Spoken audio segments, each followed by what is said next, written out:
హల్లెలూయా. చూడండి, సామెతల గ్రంథం తీసుకుందాం. 6వ అధ్యాయము సామెతల గ్రంథము 16వ వాక్యాన్ని తీసుకుందాం. యెహోవాకు అసహ్యములైన 6 కలవు, 7 ఆయనకు హేయములు. అవేవనగా అహంకార దృష్టియు, కల్లాలాడు నాలుకయు, నిరపరాధులను చంపు చేతులను, దుర్యాచరణలు యోచించు హృదయమును, దురాలోచనలు యోచించే హృదయము, కీడు చేయుటకు త్వరపడి పరిగెత్తుచున్న పాదములను, లేని వాటిని పలుకు అబద్ధ సాక్ష్యము, అన్నదమ్ములలో జగడములు పుట్టించు వాడును. నా కుమారుడా, నీ తండ్రి ఆజ్ఞను నీ తండ్రి ఆజ్ఞలను గైకొనుము. నీ తల్లి ఉపదేశమును నీవు త్రోసివేయకము. వాటిని ఎల్లప్పుడూ నీ హృదయమునందు ధరించుకొనుము.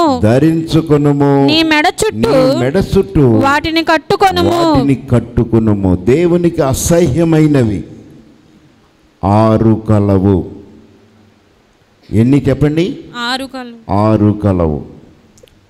కనుక నా కుమారుడా, నా కుమార్తె,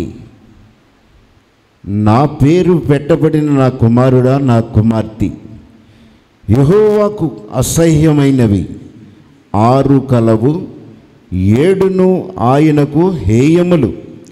అవి ఏమనగా అహంకార దృష్టియు, కలలాడు నాలుకయు, నిరపరాధులను చెరుపు చేతులు. చూడండి, దుర్యోచనలు యోచించు హృదయము, కీడు చేయుటకు త్వరపడి పరుగెత్తుచున్న పాదములు, లేని వాటిని పలుకు అబద్ధ సాక్ష్యము, అన్నదమ్ములలో జగడములు పుట్టించు వాడును. నా కుమారుడా, నీ తండ్రి ఆజ్ఞలను నీవు గైకొనుము. నీ తల్లి ఉపదేశమును త్రోసివేయకము. వాటిని ఎల్లప్పుడూ నీ హృదయమునందు ధరించుకొనుము. నీ మెడకు వాటిని కట్టుకో, లేదా నీవు అపాయములో పడతావు అని దేవుడు అక్కడ తెలియజేస్తున్నాడు. కనుక నా కుమారుడా, నీ పాదము, నీ ఆలోచన, నీవు కీడు చేసే పరుగులెత్తే పాదాలు, అబద్ధములాడే నాలుక, అన్నదమ్ములలో జగడము పుట్టించే మాటలు, నా కుమారుడా, తండ్రి ఆజ్ఞను గైకొనుము. నీ తల్లి ఉపదేశమును నీవు ఎన్నడూ కూడా త్రోసివేయవద్దు. ఇవన్నీ నీ మెడకు ఏమై ఉన్నాయి చెప్పండి? నీ మెడకు వాటిని కట్టుకో, హారముగా కట్టుకో. అవి నిన్ను కాపాడతాయి. వీటిలో ఒక్కటి తప్పావా, నీ ప్రాణానికి నీవే ఉత్తరవాది. దేవుని స్తోత్రము, హల్లెలూయా. కనుక నీ ప్రాణానికి నీవే ఉత్తరవాదివి అని దేవుడు అక్కడ తెలియపరుస్తున్నాడు. చూడండి, కీర్తన గ్రంథము 90వ అధ్యాయము 3వ వచనం తీసుకుందాం. నీవు మనుషులను మట్టికి మార్చుచున్నావు, మనుషులను మట్టికి మార్చుచున్నావు. నరులారా, తిరిగి రండని నీవు సెలవిచ్చుచున్నావు. నీ దృష్టికి 1000 సంవత్సరములు గతించిన నిన్నటి వలెనున్నవి, రాత్రి అందలి ఒక జాము వలెనున్నవి. వరద చేతనైనట్టు నీవు వారిని పారగొట్టి వేయగా వారు నిద్రింతురు. ప్రొద్దున వారు పచ్చగడ్డి వలె చిగురింతురు. ప్రొద్దున అది మొలిచి చిగురించును, సాయంకాలమున అది కొయ్యబడి వాడవారును. నీ కోపము వలన మేము క్షీణించుచున్నాము, నీ ఉగ్రతను బట్టి దిగులు పడుచున్నాము. మా దోషములు నీవు నీ ఎదుట నుంచుకొని ఉన్నావు. నీ ముఖకాంతిలో మా రహస్య పాపములు కనబడుచున్నవి. నీ ఉగ్రతను భరించుచునే మా దినములన్నీ గడిపితిమి. నిట్టూర్పులు విడిచినట్టు మా జీవితకాలము జరుపుకొందుము. మా ఆయుష్ కాలము 70 సంవత్సరములు, అధిక బలమున్న ఎడల 80 సంవత్సరములగును. అయినను వాటి వైభవము ఆయాసమే, దుఃఖమే.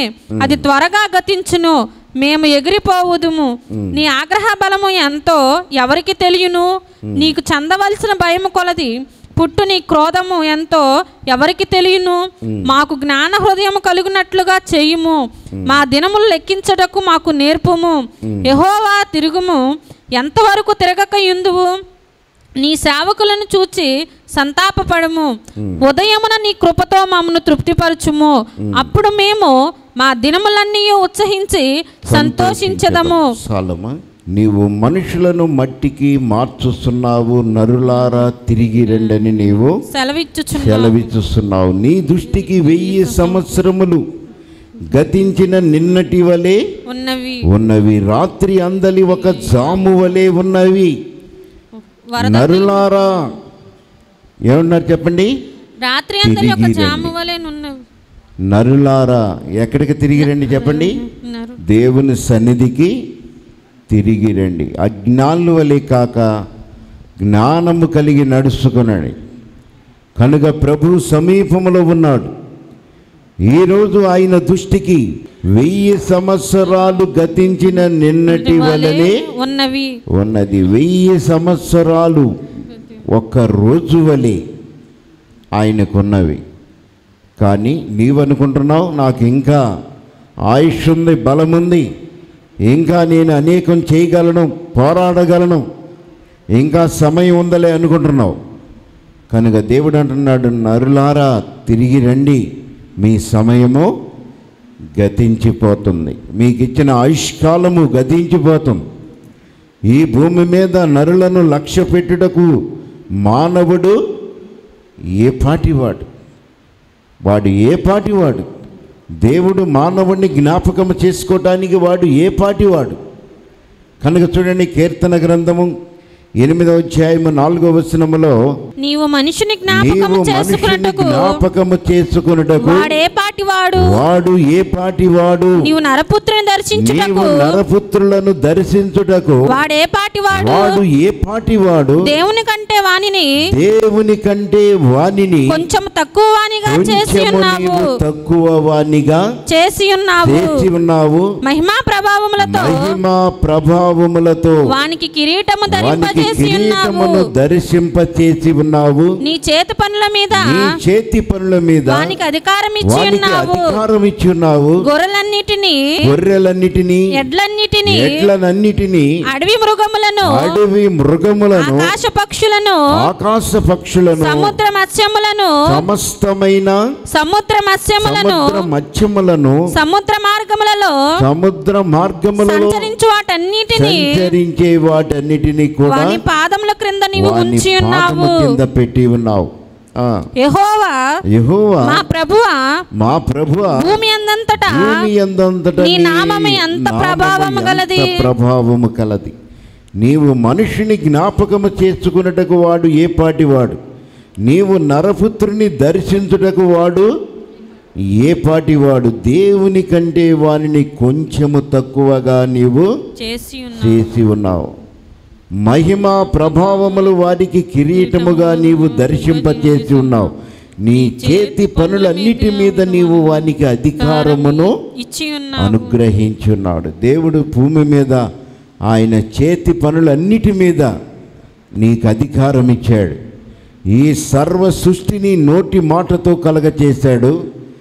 నిన్ను మాత్రము దేవుడు తన హస్తాలతో నీకు రూపాన్ని కలగచేశాడు.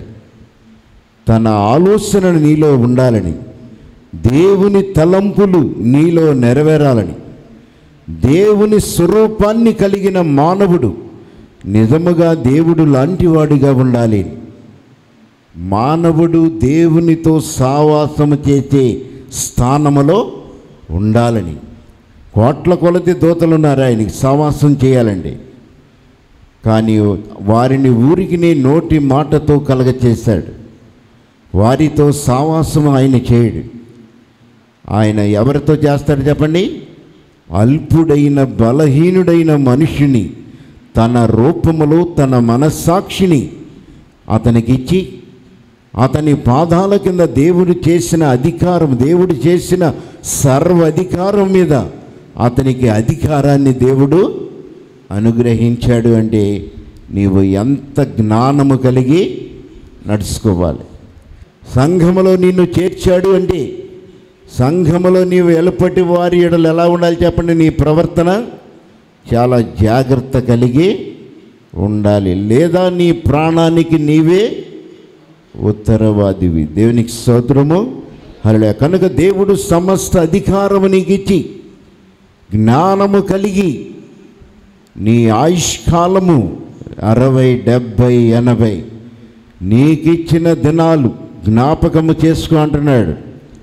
కనుక నీ రహస్య పాపములన్నీ కూడా ఆయన ముఖ కాంతిలో రహస్య పాపములు తేటగా చూడగలిగిన దేవుడు. నీ పాపములు, నీ దోషములు, నీ నడకలు సమస్తము ఆయన ఎదుట ఉంచుకుని ప్రతి వారిని కూడా ఆయన తేటగా చూడగలిగే దేవుడు. ఈరోజు నీకు సర్వ అధికారం ఇచ్చి తన సన్నిధిలో నీకు వచ్చే అధికారం ఇచ్చి ఆయన సన్నిధిలో మనుష్యునిగా నిన్ను జ్ఞాపకము చేసుకునే అధికారం నీకు ఇచ్చాడు అంటే నీవెలా ఉండాలి చెప్పండి? నీ ప్రవర్తన బయట బహు జాగ్రత్తగా ఉండాలి, లేదా నీ ప్రాణానికి నీవే ఉత్తరవాదివి. దేవునికి స్తోత్రము.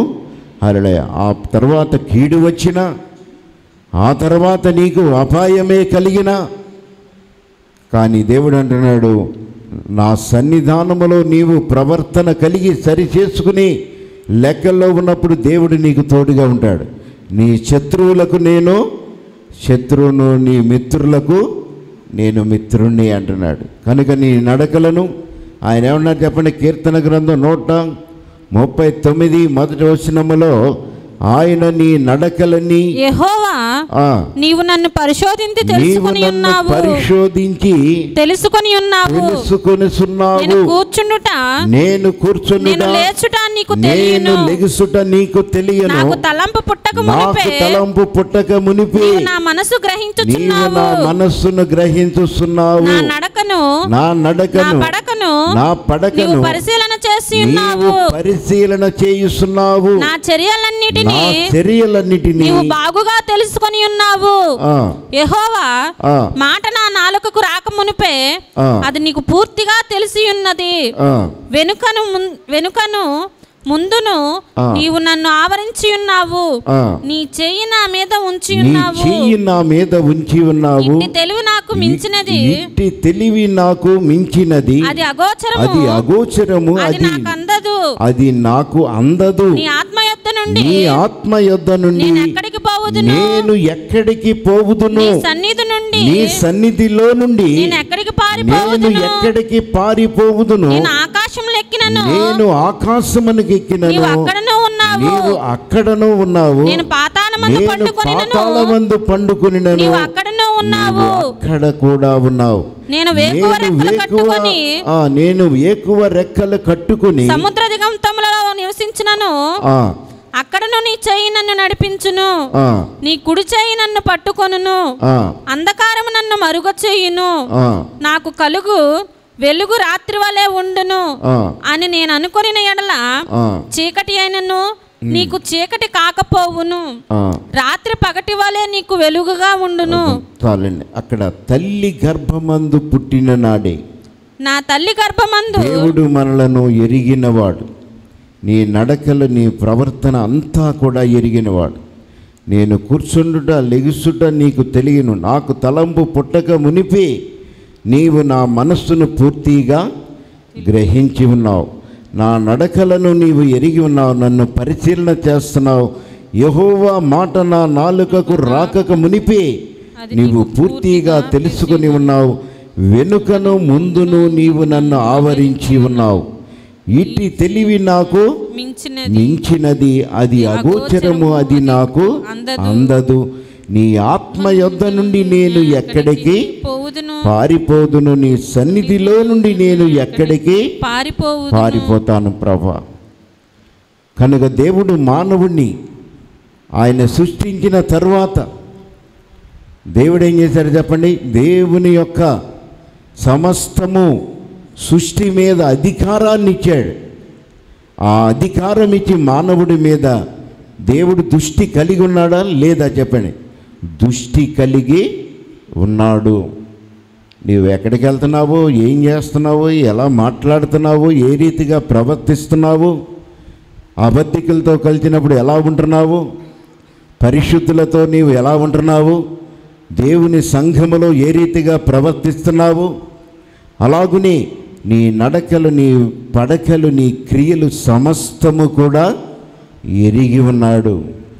కనుక నీవు ఎలా నడుస్తున్నావు, దేవుని సన్నిధిలో దేవుని యొక్క క్రియలు నీలో ఉన్నావా లేవా? దేవుడు ఏమన్నారు చెప్పండి? ఆది కాండములో 3వ అధ్యాయము 9వ వచనములో ఆదామును చూసినప్పుడు, ఆదామా నీవు, దేవుడైన యెహోవా ఆదామును పిలిచి నీవు ఎక్కడ ఉన్నావు అని అడుగుతున్నాడు. అందుకతడు నేను తోటలో స్వరము వినినప్పుడు నేను దాగి ఉన్నాను. ఆదామా, నేను నిన్ను ఎక్కడ ఉంచాను, నువ్వు ఎక్కడున్నావు? ఆదాముని దేవుడు అడుగుతున్నాడు. తోటలో సర్వాధికారాన్ని నీకు ఇచ్చానే, నా పని అంతటి మీద, నా సన్నిధి అంతటి మీద నీకు అధికారం ఇచ్చానే, నా చేతి పనుల అన్నిటిలో నీకు సర్వ హక్కులను నేను కలగచేశానే, ఆదామా నీవు ఎక్కడ ఉన్నావు అన్నప్పుడు ఎక్కడున్నాడు చెప్పండి? తోటలో నీ స్వరము విన్నప్పుడు నేను దాగి ఉన్నాను. ఎందుకని దాగి ఉన్నావు?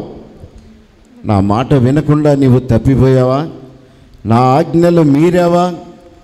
ఎందుకని నీవు ఇలా చేశావు అన్నప్పుడు అక్కడ ఏమన్నాడు చెప్పండి? నీవు నాకిచ్చిన అవ్వ నన్ను ఇలాగూ చేసింది, అవ్వ వల్ల నేను ఇలాగయ్యాను అంటున్నాడు. ఆ మాట దేవుడు అంగీకరిస్తులా. ఎందుకంటే మీరు ఒకరి మీద ఒకరు చెప్పుకోవటానికి కాదు, దేవుడు నిన్ను ఏర్పాటు చేసింది. నేను నీకు ఏమి అప్పగించానో దానిని చేయటమే దేవుని యొక్క సంకల్పం. కానీ నేను పిలిచినప్పుడు నీవు దాగి ఉండటమో కాదు. కనుక దేవుని సన్నిధిలో ఆయన వచ్చేటప్పుడు నీవు ఎలా ఉండాలి చెప్పండి? సిద్ధపాటు కలిగి ఉండాలి. బుద్ధి కలిగిన కన్నికలు, బుద్ధి లేని వారు ఏం చేశారు చెప్పండి? వారు వీరు సంఘములో ఉన్నారు. ఈ అర్ధరాత్రి వేళ దేవుని స్వరము వినపడగాని బుద్ధి కలిగిన కన్నికలు ఏం చేశారు చెప్పండి? తమ దీటిలను వారు చక్కపరుచుకున్నారు. బుద్ధి లేని వారు తమ దీటిలో ఏమంటున్నారు చెప్పండి? ఆరిపోయినాయ్యా. ఎందుకని ఆరిపోయినాయి? మిమ్మల్ని కూడా వెలిగించా కదా, మీరు కూడా నా సన్నిధిలో నిత్యము వెలుగుతూనే ఉండాలనుకున్నాను కదా, కనుక మీరు ఎందుకు ఆరిపోయారు అని అంటే లోకాశలు, నేత్రాశలు దేవుని సన్నిధికి దూరము చేసినాయ్యా. ఇప్పుడు మమ్ములను మేము వెలిగించుకుంటామయ్యా అంటే సమయము లేదు. బుద్ధి కలిగిన వారు సిద్ధపడ్డారు, వెలిగించుకున్నారు, దేవునితో వెళ్ళిపోయారు. కనుకని ఆయన వచ్చినప్పుడు నీవెలా ఉండాలి చెప్పండి?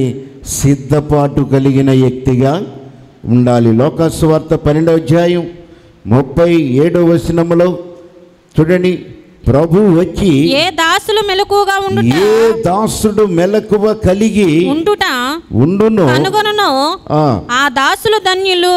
ఆ దాసుడు ధన్యుడు. అతడు నడుము కట్టుకుని వారిని భోజన పంక్తిని కూర్చుండబెట్టి తానే వచ్చి వారికి ఉపచారము చేయనని మీతో నిశ్చయముగా చెప్పుచున్నాను. ప్రభు వచ్చినప్పుడు ఏ దాసుడు మెలకువ కలిగి సిద్ధపాటు కలిగి ఉన్నాడో ఆ దాసుడు ఎంతో ధన్యుడు. ఏలియాని ఒకసారి చూశాడు దేవుడు. చూడండి 1వ రాజులు 19వ అధ్యాయము 9వ వచనములో చూడండి, అచ్చట ఉన్న ఒక గృహలో చేరి బస చేసెను. యెహోవా తనకు ప్రత్యక్షమై ఏలియా నీవేమి చేస్తున్నావని, ఇక్కడ ఏమి చేస్తున్నావు అతనిని అడుగగా అతడు ఏమన్నాడు చెప్పండి? ఇశ్రాయేలీ వారు నీ నిబంధన త్రోసివేసి బలిపీఠాలు పడగొట్టి వేలు నన్ను సంపాలని ఆలోచన చేసిందని చెప్తున్నాడు. కనుక దేవుడు ఎలాంటి వాడు చెప్పండి? ఇశ్రాయేలీలలో దేవుడు ఉన్నాడని ఆకాశము నుండి ఏలియా ప్రార్థన చేయగా అగ్ని కురిపించినవాడు.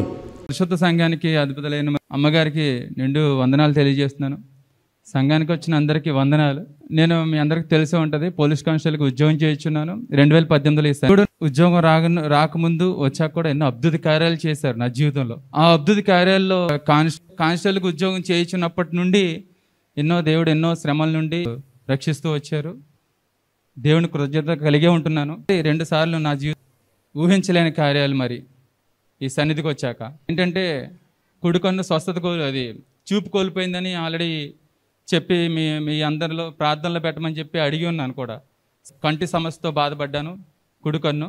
మరి అలాగే సన్నిధికి వచ్చి ఆ మూలన బయట మోకాళ్ళేసి మోకాళ్ళపై యేసయ్యా నిన్నే నమ్ముకున్న నాకు నీ యొక్క అద్భుత కార్యాన్ని మరోసారి నా జీవితంలో జరిగించు, నన్ను ఎందుకు ఇలాగా నా ఒక్క ప్రార్థన ఆలకించట్లేదని ఎంతో నా కన్ను స్వస్థత పడాలని చెప్పి ఎంతగానో ప్రార్థించుకున్నానండి, ఏడ్చానండి. హాస్పిటల్కి వెళ్ళాను, 3 హాస్పిటల్ తిరిగాను. ఈ లోకానుసారమైన ఈ శరీరంలో మరి వైద్యపరంగా అవసరం ఉంది. మరి వైద్యం నిమిత్తం నేను హాస్పిటల్కి వెళ్ళినప్పుడు డాక్టర్లు లేజర్ కూడా చేశారు, లేజర్ ట్రీట్మెంట్. ఇలా చూస్తుంటే ముందు బ్లాక్ అయిపోయేది, కనిపించేది కాదు. చాలా ఏడ్చాను. నేను చేసే రైటర్ కింద చేస్తున్నాను నా ఆఫీస్లో.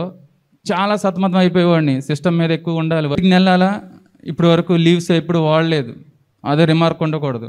ఇంకొకటి, నా దేవుడు నాకున్నాడు అని భారం వేసి అలాగా కుడికన్ను ప్రాబ్లం ఉండగా సరే దేవుని స్తుతించుకుంటూ మరి వర్క్ చేసేవాడిని. హాస్పిటల్లో కొద్దిగా ట్రీట్మెంట్ చేశారు, అప్పటికి అప్పటికి సరవలేదు. అప్పుడు మరోసారి ప్రార్థన చేసుకుని నీ సన్నిధిలో సాక్ష్యం చెప్పుకుంటాను, నిలబెట్టు అని మరి ఎంతగానో ఏడ్చి ప్రార్థించుకుని మరి సన్నిధి నుంచి వెళ్ళాక నేను కొద్దిగా ఉద్యోగరీత్యా మంగళగిరి ట్రాన్స్ఫర్ షిఫ్ట్ అయ్యానండి, ఇంటికి ఇల్లు మారాను. అంత దూరం అయినప్పటికీ కొన్ని ఆటంకాల వలన అక్కడ ఆగిపోవాల్సి వచ్చింది. సన్నిధి 1.5 నెల అలాగా. తర్వాత మళ్ళీ రావడం మొదలైంది. దేవుని మహాకృప. కన్ను ఇప్పుడు ప్రస్తుతం బాగా కనిపిస్తుందండి, దేవునికి స్తోత్రం. ఇది నా జీవితంలో డాక్టర్లు చెప్పేశారండి, ఏమంటే మీకు 7 లేయర్స్లో ఒక లేయర్ కనిపించదండి, కంప్లీట్ 10% డ్యామేజ్ అయింది. మీరు నమ్ముకున్న మీ దేవుడి మీద ఆధారపడి ఉంటుంది తప్ప వైద్యపరంగా అయితే మీరు చేయించుకున్న వేస్ట్. బిళ్ళలు తీసుకున్న, ట్యాబ్లెట్స్ తీసుకున్న, మరి ఎటువంటి డ్రాప్స్ వేసుకున్నా అది తాత్కాలిక. ఆ విషయం మరి అమ్మగారికి అయ్యగారు కూడా చెప్పానండి, ప్రార్థనలో పెడతా ఉన్నారు. అలా అన్నాక ఎంతో కన్నీటితో ప్రార్థన చేసుకున్నాను. దేవుడు ఇప్పుడు పూర్తి స్వస్థత ఇచ్చాడండి నాకు. పూర్తిగా నేను సెప్టెంబర్లో వచ్చినప్పుడు ఇలా చూస్తే నా ముందేం కనిపించేది కాదండి కుడికంతో. దేవుడు ఈరోజు గొప్ప కార్యం, దేవునికి ఎంతో రుణపడి ఉన్నాను నేను. అలా జరిగి ఎంతో ఆనందించి దేవుని స్తుతించగా మరొకసారి నాది ఉద్యోగరీత్యా నెల్లూరులో నేను జాబ్ చేస్తున్నాను. నార్మల్ డ్యూటీ చేస్తున్నప్పుడు చాలా ఇబ్బందులు పడేవాడిని. ప్రార్థించానండి, యేసయ్యా నాకు ఎన్నో కార్యాలు చేశావు, నాకు కన్ను కూడా బాగు చేశావు, మరి నాకు ఈ గొప్ప కార్యం చేయి తండ్రి, నాకు ఈ జాబ్ ఇచ్చిందే నువ్వు, ఎంతగానో నిలబెట్టావు ఒక స్థాయిలో. మరి అలాగే నేను కోరుకున్నట్టుగా ఉన్నట్లయితే నీ యొక్క సన్నిధికి ఎటువంటి ఆటంకం లేకుండా రావాలి తండ్రి అని ఎంతగానో ప్రార్థించి మరి ఏడ్చి అడిగినప్పుడు అద్భుతమైన రీతిలో నాకు ఒక మార్గాన్ని చూపించాడండి. మా కానిస్టేబుల్స్లో, హెడ్ కానిస్టేబుల్స్లో డిప్యుటేషన్కి సంబంధించి 70 మంది ఒక అప్లికేషన్స్ పెట్టుకున్నారు. హెడ్ ఆఫీస్లో చేయాలంటే దానికి ఒక ప్రాసెస్ ఉంటుంది. మరి పెట్టినప్పుడు అందులో 7గురిని సెలెక్ట్ చేశారండి. నేను లెటర్ రాసిన దానికంటే వాళ్ళు ఒక రీజన్స్, ప్రాబ్లమ్స్ ఎక్కువ ఉండి వాళ్ళని ఒక కమిటీలో వాళ్ళని తీయడం జరిగింది. ఆ లిస్ట్లో నా నెంబర్ లేదు. అప్పటికి ధైర్యంగా ఉండి మళ్ళీ ఇంకోసారి ప్రార్థించుకున్నానండి, యేసయ్య కార్యం చేయి, నేను నమ్మిన సన్నిధిలో నేను సాక్ష్యం చెప్పుకుంటాను అని చెప్పి ఎంతగానో ప్రార్థించి ఏడ్చినప్పుడు అనుకోని రీతిలో ఒకసారి ప్రేరేపణ వచ్చిందండి. ఆదివారం ఇక్కడ సన్నిధికి రాలేదండి, నేను ఇంటి దగ్గర ప్రార్థన చేసుకున్నాను. ఎందుకంటే డ్యూటీకి వెళ్తూ చేసుకున్నాను, నాకు ఆ రోజు ఖాళీ లేదు. వెళ్తూ సోమవారం ఇక్కడికి వచ్చానండి, చిన్న పని ఉండి, ఉద్యోగం మీద డ్యూటీ మీద పని ఉండి వచ్చాను. వచ్చినప్పుడు సన్నిధి చూసుకుంటూ వెళ్తూ, యేసయ్య ఈ సన్నిధికి రావడానికి కుదరట్లేదు, ఉద్యోగంలోని స్థిరం లేదు, నువ్వే నాకు సాయం చేయమని చెప్పినప్పుడు ఒక ప్రేరేపణ వచ్చిందండి. వెంటనే నాకు ఐజీ ఆఫీస్కి వెళ్ళి లెటర్ ఇవ్వమని చెప్పి వెంటనే నేను నా డ్యూటీలోనే కొన్ని సిగ్నేచర్స్ కావాలంటే ఫైల్స్ పట్టుకుని ఐజీఆఫీస్కి వెళ్ళడం జరిగింది. మంగళగిరిలో వెళ్ళి అక్కడ అడిషనల్ డీజీ గారు ఛాంబర్కి వెళ్ళాలంటే ఆర్డర్ కావాలి. నాకు ఆర్డర్ లేదు. సరే ఏదైతే ఉంటుందని చెప్పి కింద స్థుతి చెప్పుకుని ఫస్ట్ ఫ్లోర్కి వెళ్ళినప్పుడు యాక్చువల్గా ఆర్డర్ లేకుండా తీసుకెళ్ళరు. అడిషనల్ డీజీ గారు బయటకు వస్తుంటే ఏంటి బాబు వచ్చా అన్నారు. వెళ్ళిపోతున్నాను నేను, అతనికి ఎదురు వెళ్ళకూడదు, వెళ్ళిపోతుంటే వెనక్కి పిలిచి బాబు రావా బాబు అంటే ఎవరు నువ్వు అంటే సోన్స్ అని మొత్తం మా డీటెయిల్స్ అని చెప్పినప్పుడు ఏంటి వచ్చావంటే తమరు కలుద్దామని వచ్చాను సార్, ఇలా నాకు డిప్యుటేషన్స్లో నేను లిస్ట్లో లేదు నెంబర్ అంటే ఆ పిటిషన్ తీసుకుని అతను ఫార్వర్డ్ రాసి సిగ్నేచర్ చేసి వెంటనే దేవో గారిని పిలిపించి ఇతను టెస్ట్కి ఆల్రెడీ టెస్ట్ జరుగుతుంది, ఇప్పుడు ఆ టెస్ట్లో ఇతను నెంబర్ పెట్టండి అంటే వాళ్ళు అన్నారు ఆల్రెడీ టెస్ట్ అయిపోయిందండి. ఎలా అంటే ఇది అడిషనల్ డీజీ గారు ఆర్డరు అని చెప్పేసి మళ్ళీ కూర్చోబెట్టి టెస్ట్కి మరి అటెండ్ చేశారు. ఆ రోజు 7 అటెండ్ అవ్వాలి, అందులో 5 అయ్యారు. నాతో 6వ వ్యక్తి. వాళ్ళందరూ టెస్ట్ రాసేసారు, వెయిట్ చేస్తున్నారండి రిజల్ట్ కోసం. నేను లాస్ట్లో వెళ్ళాను, నాకు టైం తక్కువ ఇచ్చారు, సిస్టమ్ ఇచ్చారు. ఫస్ట్ నుంచి దేవుడు నాకు గొప్ప కార్యం చేసింది ఏంటంటే నాకంటూ నాలో ఒక వర్క్ని పెట్టి ఉంచారు. అది ఆ రోజు నాకు అలవాటు అయిన వర్క్. వెంటనే ఇచ్చిన టైం కంటే వాళ్ళ 5 రాసిన కంటే నేనే మొదటగా రాసి వాళ్ళు పెట్టిన పర్సంటేజ్ కంటే నాదే మొదటి స్థానం వచ్చిందండి. దేవుని స్తోత్రం అండి. మరి అలాగే కమిటీ వేసినప్పుడు కూడా ఇతను లాస్ట్లో వచ్చి యాడ్ అయ్యాడన్న ఉన్నప్పుడు అడిషనల్ డీజీ గారు నాకు వర్క్ ఉన్న వాళ్ళు కావాలి, టాలెంట్ ఉన్న వాళ్ళు కావాలని చెప్పేసి ఫస్ట్ 5 కంటే ముందు నా నెంబర్ తీసి మరి ఆ హెడ్ ఆఫీసులు సెలెక్ట్ చేయడం జరిగింది. దేవుని స్తోత్రం అండి. దేవుడు గొప్ప కార్యం చేశాడండి. మరి సన్నిధిలో సాక్ష్యం చెప్పుకుంటానంటే తెలియదండి, గొప్ప కార్యం చేస్తున్నాడు దేవుడు. ఇలా చూస్తూ వెళ్తేనే చెప్పుకున్నానండి. ఆ రోజు దేవుడు, నేను ఆ రోజు ఎగ్జామ్ రాయకుండా ఉంటే ఈరోజు నాకు రాదు. ఈరోజు ఈ సన్నిధిలో నిలబడ్డానంటే దేవుడు చేసిన కార్యమే. ఇక్కడ మీరందరూ దేవుని వాక్యం, అయ్యగారి వాక్యం వింటూ ఉంటారు. నేను అక్కడ వర్క్ చేసుకుంటూ ఉండేవాడినండి ప్రతి ఆదివారం. నా భార్య, నా కుమార్తె ఏళ్ళో వచ్చేవారు. చాలా బాధపడేవాడిని. నేను చేసే ఉద్యోగం నువ్వు ఆశీర్వదించి ఇచ్చావు, కానీ అది నీ యొక్క పరిశుద్ధ దినం రోజున నేను నీ సంఘానికి వెళ్లకుండా అయిపోతుందని చాలాసార్లు ఏడ్చానండి. చాలా ఇబ్బందులు పడి వచ్చేవాడిని కూడా ఆ వర్క్ ఆపుకుని. కానీ వచ్చినప్పుడు కూడా ప్రశాంతంగా వాక్యం వింటాకు ఉండేది కాదు. చాలా బాధపడుతూ ఉండేవాడిని. మీరు ఆశీర్వదించిన ఉద్యోగంలో యేసయ్యా నువ్వు నాకు ప్రశాంతమైన ఈ పరిశుద్ధ దినం రోజున నాకు రెస్ట్ కావాలి, ఆ రెస్ట్లో నీ సన్నిధికి రావాలి అని ఎంతగా కన్నీటితో ప్రార్థించి మరి అడిగినందుకు అన్ని దారులుగా ఎన్నో మలుపులు తిప్పి మరి ఈరోజు నన్ను మరి స్థిరమైన ఒక పోస్టింగ్లో నిలబెట్టారు. దేవుని స్తోత్రం అండి. మరి సన్నిధి ఎంతో ఆశీర్వాదకరమైందండి. పరిశుద్ధ సంఘం, ఎందుకంటే నేను పొందుకున్నాను ఒక డ్యూటీ విషయంలోని, అలాగే నా కంటి విషయంలోని నేను ఎంతగానో గొప్ప కార్యాలు చూశాను ఈ సంఘంలో. మరి అమ్మగారు నేను దూరంగా వెళ్ళిపోయానని అమ్మగారు అయ్యగారు ఎంతో బాధపడ్డారు. ఎక్కడికి వెళ్ళినప్పటికీ సన్నిధికి దూరంగా ఉండేవాడిని కాదండి. కొన్ని ఇబ్బందులు అయినప్పటికీ నేను అన్ని తట్టుకుంటూ వచ్చాను. ఇప్పుడు నాకు ఆ ఇబ్బంది తీసేశాడు దేవుడు. దేవుడి స్తోత్రం అండి.